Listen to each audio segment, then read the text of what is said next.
My name is Dr. Henrique Albuquerque. I've been a doctor for over 10 years, specializing in general surgery and intensive care.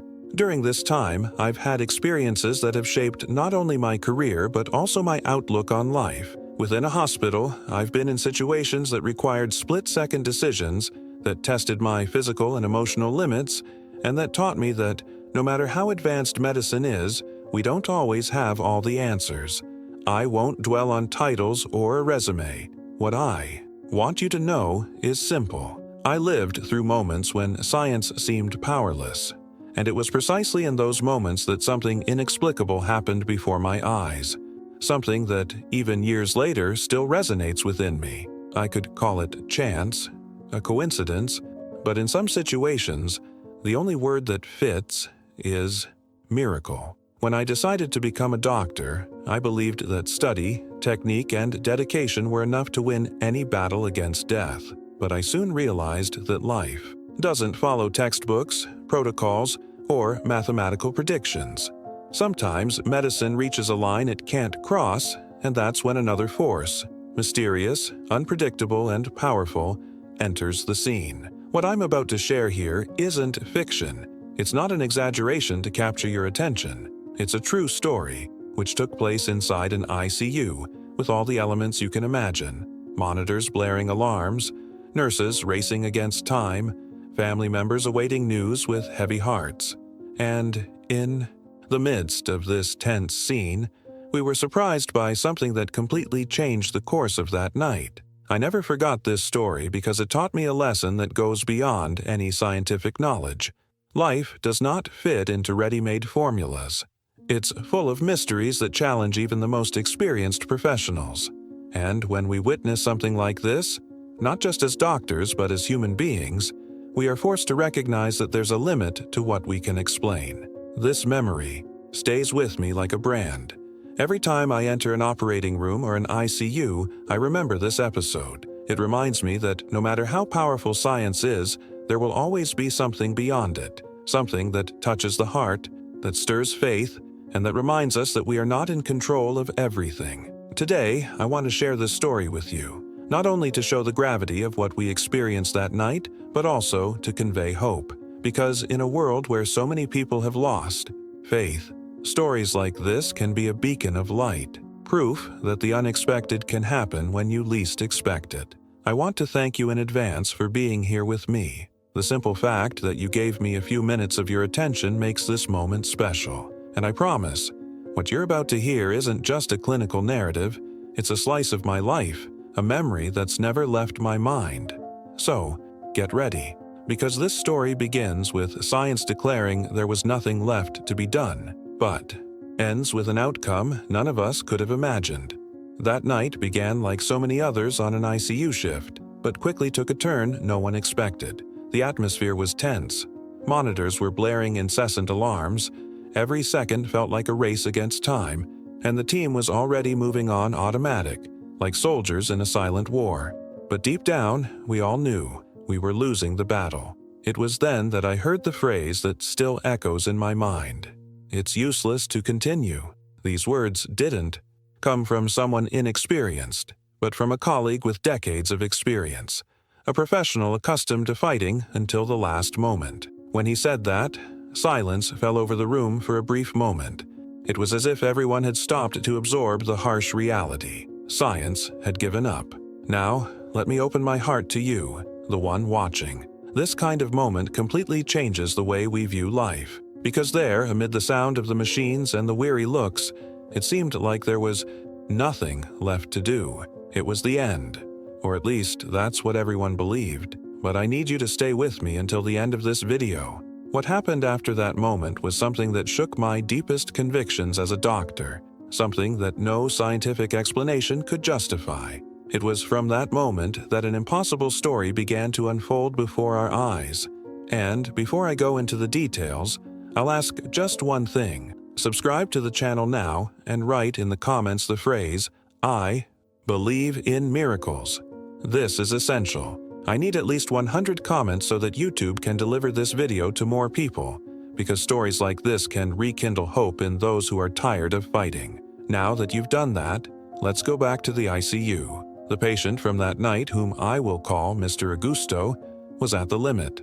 Vital signs plummeted, every maneuver seemed insufficient, and the tension among the professionals was almost palpable. On one side, there was the coldness of the numbers, showing that life was fading. On the other, there was something else, an eerie silence, almost as if the room itself awaited an unexpected outcome. I looked around and saw nurses with tears in their eyes, taking deep breaths to stay calm. Outside, the family waited, unaware that, at that moment, we doctors were already talking about the end. It was the kind of situation that happens in hospitals around the world, but always leaves invisible scars on those who witness it. But that night, something broke that cycle. Something happened at the exact moment everyone had given up. I won't reveal what it was yet, because to understand the power of this event, you need to experience the journey to it. I need you to understand the pain, hopelessness, and emptiness that lingered in that room before the unexpected happened. Only then will you grasp the enormity of what we witnessed, and I guarantee every detail will be worth it. The patient that night was a 62-year-old man whom I will refer to here as Mr. Augusto. He had arrived at the ICU in critical condition after a sudden complication resulting from a generalized infection. Outside the room, his wife and 2 children waited, anxious and full of hope, but also devastated by fear. I will never forget that woman's eyes. They were eyes that demanded answers, that begged for a chance, even when the numbers already showed us that the situation was nearly irreversible. Mr. Augusto wasn't just another bed in a room, overflowing with equipment. He had a life, a story. He was a retired bricklayer, known in the neighborhood for always helping others, and had spent his entire life supporting his family with effort and dignity. His adult children spoke proudly of how their father never let anything go unnoticed, even in the most difficult times. His wife quickly told me that, in the last week before his hospitalization, he still insisted on making small repairs around the house, saying he couldn't stop because if he did, he'd rust. These details may seem small, but for those on the brink of death, every memory becomes a cry for humanity. And that's what we doctors feel inside an ICU. We're not just treating failing organs, but entire stories that risk ending in silence. That night, Mr. Augusto's condition was desperate. His blood pressure was plummeting, his kidneys were unresponsive, and his breathing was only maintained thanks to life support. We tried everything science dictates. Cutting edge. Antibiotics, vasoactive drugs, resuscitation protocols, ventilator adjustments. But nothing brought stability. It was like trying to hold sand slipping through your fingers. And despite all the severity, there was something about him that caught my attention. A silent resilience. His body was failing, but there was an expression on his face, even unconsciously, that seemed to say, "I'm not done yet." This perception isn't scientific, I know, but it's something doctors and nurses sense in certain patients, as if the will to live surpasses physiological limits. Meanwhile, outside, the wife clutched a rosary in her hands. I saw her murmuring prayers more than once, her lips trembling. The eldest son paced back and forth, visibly upset, repeating, "This couldn't be happening to his father." The youngest daughter, however, sat motionless, silent tears streaming down her face. Each dealt with the grief in their own way, but they all shared the same despair, the real possibility of losing the one they loved. This blend of science and humanity is what makes the ICU such a unique place. Inside the room, we speak in technical terms, doses, protocols. Outside, what we hear are pleas, promises, faith, and hope. And, in a way, the two worlds intersect, even if they don't realize it. That night, for me, epitomized this encounter. On one side, we doctors silently admitting there was little left to offer. On the other, a family refusing to give up. And, in the middle, a patient whose life seemed to hang by an invisible thread. It was in this scenario that we found ourselves when the phrase was uttered, "It's useless to continue." A heavy verdict, almost like a certificate of defeat. But in the heart of that room, something still pulsed. Something that, however improbable, seemed determined to remain alive. I knew we were facing one of those moments that leaves a lasting impression, and that's when I realized if anything extraordinary was going to happen, it would be on that fine line between science and faith, between giving up and keeping trying. The clock was just after 2 in the morning when the situation of the Mr. Augusto reached a critical point. The heart monitor began to trigger alarms in sequence, and the frequency of the beeps filled the room with a distressing sound. The green line that had previously been trembling irregularly began to oscillate dangerously, almost like a harbinger of what was to come. Every glance inside the ICU said the same thing. We were at the limit. Blood pressure had plummeted to levels incompatible with life. Blood oxygen levels were falling, even with the respirator set to maximum. The vasoactive drugs we were using were no longer effective. The exhausted body seemed to give up. It was at that moment that I heard my colleague repeat again, almost like a stifled outburst, "It's useless to continue." It was the sentence no doctor likes to pronounce, but one that everyone at some point in their career ends up saying or hearing. The silence that followed was devastating. The team was tired, emotionally drained, and some were already beginning to prepare the protocols that follow when the outcome is inevitable. I looked at Mr. Augusto's body and felt a mixture of frustration and helplessness. Medicine, for all its sophistication, seemed nothing more than a sandcastle before the advancing tide. Here lay years of knowledge, state-of-the-art equipment, powerful medications, and yet nothing seemed capable of holding back the life that was slipping away before us.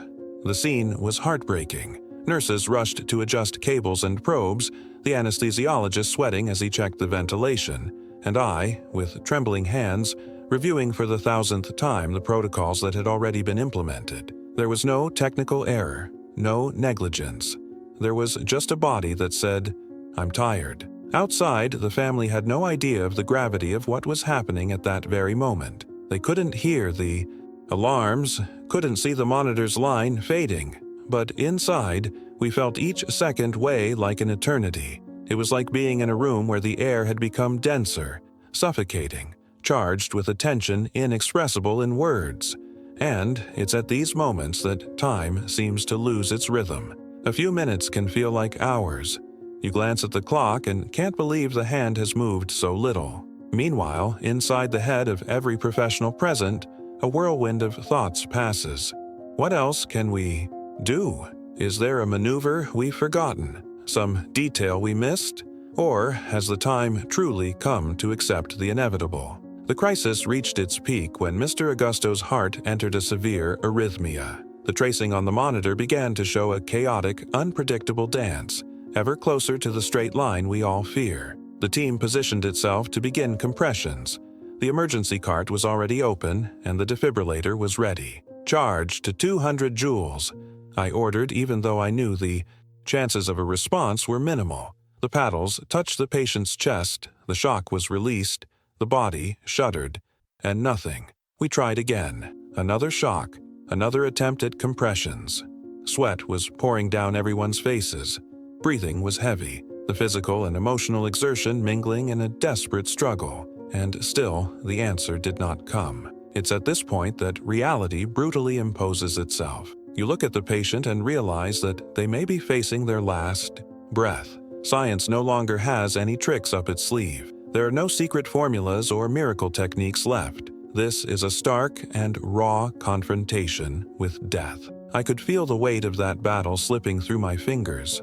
Part of me, as a doctor, refused to give up, but another part, as a human being, was beginning to accept that we were losing. The crisis had reached its peak. What was left was almost nothing, and it was precisely at this limit, in this abyss between giving up and persistence, that something absolutely unexpected began to happen. At the height of the crisis, when there was nothing left to try, the ICU room fell into an eerie silence. The monitors, which had previously been exploding with alarms, seemed to be marking the pace of defeat. The green line on the electrocardiogram wavered ever fainter, threatening to become a straight, cold, and definitive line. I remember looking around and seeing dejected faces, nurses with unshed tears, doctors with the weight of frustration etched in their eyes. It was a stark portrait of helplessness. It was at that moment that something absolutely unexpected happened. As we prepared to pronounce the death, a strange sensation took over the room. There was no logical explanation. The air, which had previously felt heavy and suffocating, became strange, almost light. It wasn't just me who noticed. Other colleagues later confided that they'd felt the same way. It was as if an invisible presence had filled the space, imposing silence over the seemingly certain death. I approached the stretcher, already without much hope, when I noticed something that made me freeze. The monitor's line, which had been moving in a straight line, gave a small spasm. A barely noticeable variation, but enough to capture the entire team's attention. "Did you see that?" I asked, my voice breaking. Some nodded, others weren't sure if they'd actually seen it or if it was just a glitch. But then it happened again. A signal. A response. The heart that had already given up began, inexplicably, to resume a rhythm. It wasn't just residual electrical activity, as I've seen so many times. It was a gradual, consistent return, against all odds. The body of the Mr. Augusto was responding, defying all medical predictions. The most impressive thing is that moments before, we had tried every possible resource. Nothing had worked, but now, when we were doing nothing but observing, life began to manifest itself independently. It was as if something, bigger than us, bigger than medicine itself, had decided to intervene. The monitor beeped loudly again, not the alarms of failure, but the signs of a heart reorganizing itself. The pressure, which had been undetectable, began to rise slowly. The oximeter registered acceptable oxygen levels. The tears that had previously flowed in frustration now welled up in disbelief. No one said a word. There were no explanations. Just silence. A reverent, almost sacred silence, as if we were all aware that we were facing something extraordinary. I, who had so often witnessed irreversible endings, felt a shiver run through my body. It wasn't the coldness of science, nor the heat of emotion. It was something different, indescribable. I was facing an event that completely defied medical logic. Mr. Augusto, minutes before considered lost, was now breathing. He was still on life support, still frail, but life had returned. Not by us, not by protocols, but by a force none of us could name. It was at that moment that I realized, no matter how much knowledge we accumulated, there were circumstances that could never be explained by science alone. There, inside that ICU, everyone, doctors, nurses, technicians, felt the same thing. We were facing a miracle. And the most shocking thing is that this didn't happen in a temple, nor in some mystical place. It happened in the cold, rational heart of a hospital, surrounded by machines and formulas, where faith is often replaced by statistics. And yet, it was impossible to deny what we witnessed. After everything we'd witnessed that early morning, the room remained silent for several minutes. It was as if no one dared disturb that sacred moment. The sound of the monitors, which until recently had been a cruel reminder of impending defeat, now became music. Every beat, every rising number was a sign that something greater had happened before our eyes. I confess, even after years of experience in intensive care, I didn't know what to say. Medicine taught me to seek causes, justify phenomena, and find logic in even the most unlikely events. But there, faced with the sudden and inexplicable recovery of Mr. Augusto, there was no protocol, scientific article, or rational explanation that was sufficient. And it is precisely at this point that the medical profession intertwines with something greater, because science is grand, but it is not absolute. We, healthcare professionals, are trained to believe in numbers, own statistics, and graphs. However, when we witness something that escapes all these references, we are forced to admit there are invisible forces that cannot be measured. In that moment, I saw myself not just as a doctor, but as a human being. I thought of my wife, who prayed outside without stopping. I thought of my children, who clung to hope even when we were already talking about the end. I thought of Mr. Augusto himself, who perhaps had found within himself a strength that not even the best equipment could capture. It was then that I realized something profound. Often, the family's faith, The patient's inner strength and an inexplicable energy come together to challenge everything we know. It's not weakness to admit this. On the contrary, it's humility. It's recognizing that, despite all the preparation, the doctor is also just a witness to the mysteries that life presents us. And I want to share this reflection directly with you who are following me now. Perhaps you've already experienced situations where everything seemed lost. Perhaps you've heard harsh words, final diagnoses, or even felt alone in the face of pain. I want to tell you, never underestimate the capacity for the unexpected. Never close the door to the improbable. Because if there's one thing I learned that morning, it's that life can always surprise. Mr. Augusto not only survived that night, he began a slow but steady recovery in the following days. Each exam, each clinical development was a constant reminder that the outcome isn't always in our hands. And deep down, everyone present knew we had witnessed something that surpassed any scientific limit. This story isn't an invitation to abandon medicine or ignore knowledge. On the contrary, it's a reminder that science and faith are not enemies. They can coexist, complement each other, and at times, even meet in the same hospital room. As a doctor, I continue to believe in the importance of study, dedication, and technology. But I've also learned to respect what cannot be measured, what simply happens and transforms. And that's precisely why I decided to bring this story to you, because perhaps, by hearing this story, you too will remember that there is hope, that life can be renewed when all seems lost, and, most importantly, that the impossible can become real, even when all the voices say otherwise. The hours that followed that dawn were a true test for all of us. The Mr. Augusto, who minutes before had been declared virtually dead, now showed stable signs. His parameters were still fragile, but each new test showed a slight improvement, and in an ICU setting, every detail counts. I remember the first time I left the living room to speak to the family. The wife was still in the same place, the rosary clasped tightly in her hands, as if it were part of her body. When I approached, she looked up, her eyes red from crying. She was clearly expecting the worst. But for the first time that night, I was able to deliver news.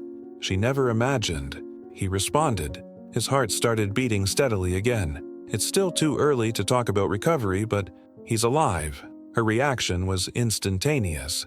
The tears, which had previously been tears of pain, turned into cries of relief. Her children embraced her, and in that hospital corridor which had so often been the scene of devastating news, a different feeling spread: hope. In the following days, progress was slow but steady. Mr. Augusto remained intubated for some time, but he no longer depended on extremely high doses of medication. Gradually, his vital signs remained stable without critical fluctuations. Each nursing shift registered small victories: stable blood pressure, adequate saturation, a discreet response to stimuli. And for us, who had witnessed his precipitous decline, every small improvement felt like a gift. There was no scientific explanation sufficient to justify such a dramatic turnaround. Sure, we could attribute it to a delayed response to some medication or to physiological chance, but deep down, we all knew it had been something bigger. What struck me most was the moment when, after days of struggle, we managed to reduce the sedation, and Mr. Augusto opened his eyes. He looked at me and, even with a weak, hoarse voice, murmured, "I heard you, but it wasn't my time." That sentence pierced my heart like a bolt of lightning. How many times had I heard patients say something similar? Stories of inexplicable perceptions, memories, from when they were unconscious, as if part of them was still present, conscious even when science said otherwise. The family, upon finding him awake, experienced one of the most emotional moments I've ever witnessed. His wife's embrace, filled with tears and laughter at the same time, was proof that her faith had never wavered, even when we doctors had given up. And it wasn't just them who transformed. The team changed, too. I remember talking to colleagues days later and hearing unexpected confessions. Nurses saying they'd started believing in things they'd previously called superstition. Again, younger doctors admitting that medicine, while wonderful, didn't have all the answers. This case became a watershed moment for our hospital. It was discussed in clinical meetings, reported in medical records, and also discussed in the hallways in intimate conversations. Because, amidst the harshness of the hospital routine, it was like a spark of hope that rekindled something within each of us. And I, as a doctor, learned something that I have never forgotten. No matter how far science advances, there will always be room for the inexplicable. Mr. Augusto continued to recover day after day. He was no longer just a patient in a bed. He was a living symbol that the improbable can happen. As the days went by, while the Mr. Augusto regained strength, something equally profound was happening outside the bedside. A silent transformation within the medical and nursing staff who had witnessed the impossible that night. It wasn't just a clinical case that positively surprised. It was something that left its mark on the hearts of every professional present. Experienced nurses, accustomed to dealing with loss and maintaining a firm stance in the face of grief, began sharing feelings with one another that were rarely expressed aloud. Some confessed that, upon witnessing the sudden recovery, they felt as if an invisible force had passed through the room. Others, who previously believed in nothing beyond technique, admitted that they had begun to consider the possibility of something beyond science. There was a moment when one of the older nurses, known for her strict discipline and professional cool, approached me in the hallway. With tears in her eyes, she said, "Doctor, I've never been one to believe anything that wasn't in books, but that night I felt we weren't alone." That sentence stuck in my mind, because it wasn't just her. I felt it too. The difference is that, as a doctor, I spent years trying to suppress that kind of perception, always prioritizing logic and reason. But the truth is, there was something about that experience that completely eluded any attempt at explanation. The impact wasn't limited to the staff. Mr. Augusto's case became the talk of the hospital corridors.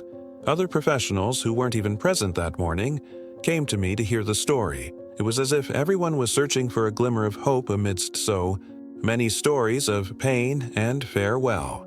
And, in a way, this episode rekindled the flame of humanity in each of us. But the greatest impact, without a doubt, was within me. For years, I was shaped by science, objectivity, and clinical reasoning. Every decision needed a solid foundation, every course of action justified by protocols. And I still believe this. However, after that night, I realized I can't ignore the things that happen beyond our statistics. I remember coming home, exhausted after my shift and unable to sleep. I sat in the living room for hours, silent, reliving every second. My colleague's words, "It's useless to continue," still echoed within me, but now with a completely different meaning. Because just as everyone had given up, something happened. And it was precisely in that something that I realized that life holds mysteries we will never be able to fully decipher. I began to see each patient differently, not just as a clinical case, but as someone carrying stories, memories, and invisible forces. I also began to listen more to families, to respect that silent faith that often accompanies the hallways, because I learned that no matter how much the numbers say one thing, there's a dimension to life that science still can't measure. This impact also made me rethink the very definition of being a doctor. We are not just technicians applying procedures. We are witnesses to moments when life reveals itself in its most fragile and, at the same time, most powerful form. We are intermediaries between science and mystery. And I know this realization wasn't just mine. Colleagues who were there that night still talk about it to this day. Some say they started praying before each shift. Others say they found more patience in dealing with desperate family members, because they understood that sometimes it's precisely these people's faith that sustains the fight we wage inside the ICU. Ultimately, what happened to Mr. Augusto was more than just a patient's recovery. It was a collective lesson, a reminder that medicine is immense but not absolute.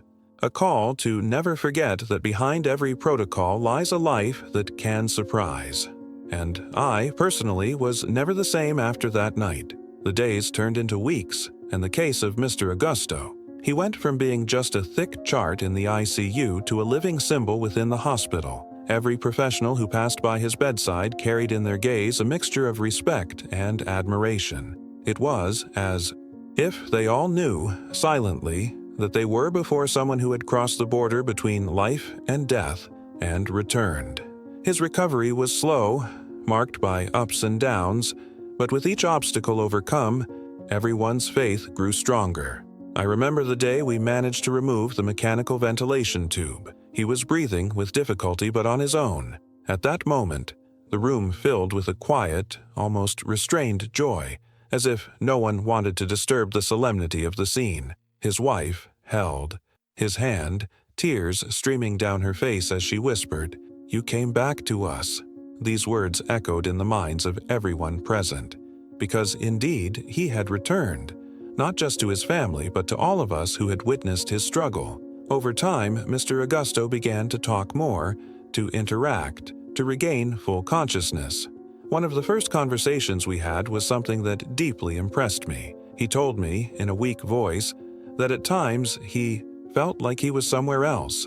He said he heard voices, including ours, but that, above all, he felt a serene presence, as if someone were telling him he still had something to accomplish here. These words don't appear in medical reports.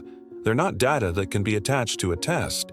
But for me, they were more impactful than any graph or lab result. And it was at that point that I realized that Mr. Augusto's story didn't end with his physical recovery. It also became a message for all of us, that life can't be reduced to just chemical formulas or numbers on a screen. There's something beyond our control, and that, at certain moments, manifests itself so clearly that it's impossible to ignore. At the hospital, the case began to be recalled in informal conversations, team meetings, and even in preceptorships with younger doctors. It became a reference, not as a technical example, but as a human reminder. I myself began to tell this story whenever I saw a resident frustrated by feelings of helplessness.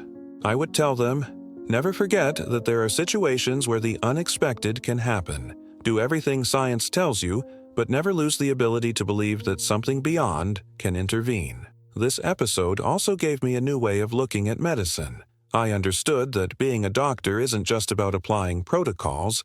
It's above all about being present on the border between life and death, accompanying patients and their families on this uncertain journey. Often, our role isn't just to fight with techniques, but to sustain hope when no one else can. And perhaps this is the greatest legacy of Mr. Augusto's story. He reminded us that hope is as essential as any medicine. His wife believed, his children believed, and perhaps it was this faith that somehow sustained the fight until something greater happened. I know this may sound like a coincidence to some, but for those of us in that room, there was no denying it. We witnessed something beyond logic, and the impact of this remains with us to this day. Every time we enter an ICU, every time we face the fine line between life and death.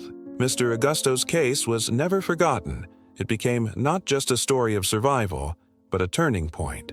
For the family, it was a new beginning. For the team, it was a rebirth of faith. For me, it was an invisible scar, the kind that doesn't hurt, but reminds us every day that medicine is just part of life's equation. And now, sharing this with you, I feel this story takes on even more meaning, because it's not just my memory. It's a message for everyone who at some point has felt faced with the impossible. Mr. Augusto survived. Days later, he left the ICU and went to the ward, to applause from the staff who had witnessed his journey. It wasn't common to see something like this, doctors and nurses spontaneously gathering to see a patient off, but that day, everyone was there, not just to celebrate a victory for medicine, but to acknowledge a miracle before our eyes. I visited him shortly before he was discharged. He was stronger, walking slowly but surely. When we said goodbye, he held my hand and said, "Doctor, thank you for not giving up. I know science has come a long way, but someone up there decided I should keep going." Those words summed it all up. He acknowledged the team's struggle, but also pointed to what we ourselves had felt, the presence of something greater, stepping in when there was nothing left to do. And that's why I'm sharing this story with you. Not to turn this channel into a space for miracles or to deny science, but to remind you that, yes, life is full of mysteries. That medicine, no matter how advanced, doesn't possess absolute truth, and that there are times when the impossible becomes reality before us. Perhaps you've experienced something similar, a diagnosis that seemed definitive, a situation that everyone said was hopeless, but somehow it all changed. If this has happened to you, or even someone close to you, let us know in the comments. Share your experience because stories like these have the power to inspire others. Now, I need your help so that this message reaches even more people. Leave your like, subscribe to the channel, and activate the bell. This is essential for YouTube to understand that this content deserves to be shown to other people. And I want to ask you something special. Write the sentence below. I believe in miracles. Every comment counts, and your participation could be exactly what makes someone on the other side of the screen hear this story when they need to hear it most.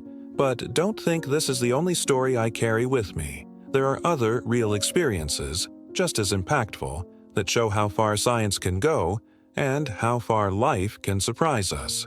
I've prepared a next video that will move you in a different way, revealing something you may never have thought of before. So, once you're done here, click on the video that's currently playing on your screen. I guarantee you won't want to miss what comes next. Because if this story showed you that miracles can happen, the next one will prove to you that life holds even more secrets than we imagine.